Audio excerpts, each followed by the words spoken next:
సుందరాయ శుభాంగాయ మంగళాయ మహోజసే సింహశైల నివాసాయ శ్రీ నృసింహాయ మంగళం.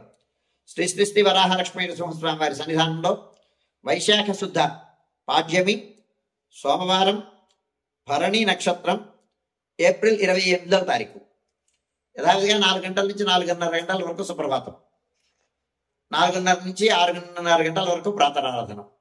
ప్రాతరారాధనలో భాగంగా నిత్యవేద పారాయణం, ఉపనిషత్ పారాయణం, దివ్య ప్రబంధ సేవాకారం, అనంతరం దుఃఖసేవ సమయంలో చతుర్వేద పారాయణం, శ్రీరామాయణం, భారతం, భాగవతం, విష్ణు పురాణం, క్షేత్ర మహాత్మ్యం, వరాహ పురాణం, శ్రీభాష్యం, భగవద్ దృశ్యం మొదలైన గ్రంథాలన్నీ పారాయణం చేయడానికి ఉపక్రమిస్తారు. అనంతరం బాలభోగ నివేదనం అయిన తర్వాత నిత్యహోమం, బలికరణం అయిన తర్వాత మంగళాశాస్త్రం, చాత్మర గోష్ఠి, తీర్థం నియోగం అయిన తర్వాత చుట్టూ సన్నిధుల్లో మంగళాశాస్త్రం పూర్తి చేసుకున్న తర్వాత సుమారు 6:30 గంటల నుంచి సర్వదర్శనం ఆరంభమవుతుంది. రాజభోగంతో సహా పూర్తి చేసుకున్న తర్వాత 6:30 గంటల నుంచి మధ్యాహ్నం 2:30 గంటల వరకు సర్వదర్శనం కొనసాగుతుంది. మధ్యాహ్నం 2:30 గంటల నుంచి 3 గంటల వరకు మధ్యాహ్న విరామం. ఈ సమయంలో భక్తుల యొక్క దర్శనం నిలుపుదల చేయడం జరుగుతుంది.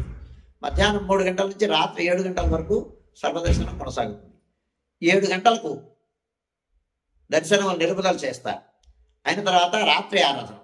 రాత్రి ఆరాధనలో భాగంగా ఇవాటి నుంచి భగవద్ రామానుజుల యొక్క తిరునక్షత్రం ఆరంభమవుతుంది, తొళక్కం.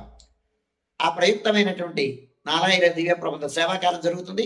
అయిన తర్వాత నివేదనం, అయిన తర్వాత మంగళాశాస్త్రం, చాతమర గోష్ఠి, తీర్థం నియోగం అయిన తర్వాత ఏకాంత సేవ కవాటబంధనతో ఈనాటి కార్యక్రమం సుసంపన్నమవుతుంది.